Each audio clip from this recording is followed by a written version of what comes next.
ইতালির নুল্লা ওস্টা বা work permit issue হওয়া নিয়ে বেশ কিছু ইতিবাচক পরিবর্তন ও গুরুত্বপূর্ণ আপডেট এসেছে।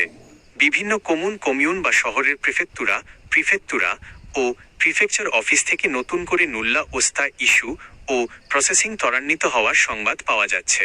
ইতালির নুল্লা ওস্তা সংক্রান্ত বর্তমান পরিস্থিতি এবং মূল বিষয়গুলো নিচে তুলে ধরা হলো। 1. বেশ কিছু শহরে নুল্লা ওস্তা ছাড়ার কারণ: নতুন অটোমেশন ও মনিটরিং। ইতালি সরকার অভ্যন্তরীণ অভিবাসন ডেস্ক, স্পটেল্লো ইউনিকো পার এল ইমিগ্রাসিয়ন এবং প্রেফেক্তুরাগুলোর উপর অসম্পূর্ণ ফাইল দ্রুত নিষ্পত্তির নির্দেশ দিয়েছে। কঠোর ব্যাকগ্রাউন্ড চেক শেষ হওয়া আগে ভুয়া আবেদনকারী ও ভুয়া স্পন্সরের সংখ্যা বেড়ে যাওয়ার কারণে ফাইল যাচাই বাছাই ধীরগতির হয়েছিল। যেসব শহরে আইনি ও ডকুমেন্টের অভ্যন্তরীণ ভেরিফিকেশন সম্পন্ন হয়েছে, সেসব অঞ্চলের ইমিগ্রেশন অফিসগুলো থেকে অনুমোদন পেয়ে নুল্লা ওস্তা ইস্যু করা শুরু হয়েছে। শহরভিত্তিক তারতম্য: সাধারণত বড় শহরগুলোর, যেমন মিলান, রোম, নাপোলি চেয়ে তুলনামূলক ছোট শহর বা কম জনসংখ্যা অধ্যুষিত অঞ্চলের প্রেফেক্তুরাগুলোতে প্রসেসিং স্পিড ভালো এবং সেখান থেকে ফাইলগুলো দ্রুত ক্লিয়ার হচ্ছে। 2.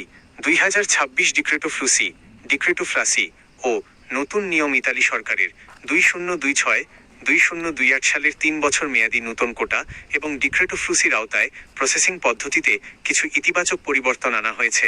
বিষয়: হালনাগাদ তথ্য, নিয়ম, প্রসেসিং টাইম।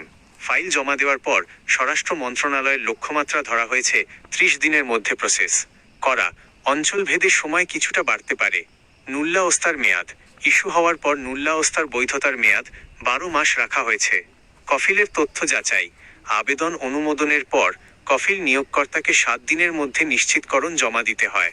আবেদনকারী ও প্রবাসীদের জন্য জরুরি সতর্কতা: ইমেইল ও পোর্টাল চেক। আপনার নিয়োগকর্তা বা স্পন্সরের উচিত স্বরাষ্ট্র মন্ত্রণালয়ের মিনিস্টেরো ডেল ইন্টারনো অফিসিয়াল সার্ভিস পোর্টালে এলআই পোর্টাল আবেদনের স্ট্যাটাস নিয়মিত ট্র্যাক করা।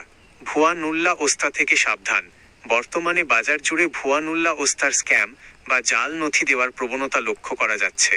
স্পন্সর বা এজেন্সির কাছ থেকে প্রাপ্ত নুল্লা ওস্তায় প্রদত্ত barcode, file number, protocol number ও প্রেফেক্তুরার সিল সরাসরি অফিসিয়াল পোর্টালে যাচাই না করে কোনো আর্থিক লেনদেন করবেন না।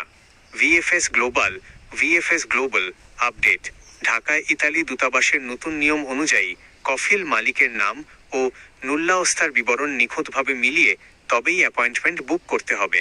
আপনার ফাইলটি কোনো কোটার, সিজনাল নাকি নন সিজনাল এবং নির্দিষ্ট কোনো শহরের প্রেফেক্তুরা থেকে আবেদন করা হয়েছে তা কফিলের মাধ্যমে খোঁজ নিলে সঠিক বর্তমান স্ট্যাটাস জানতে পারবেন।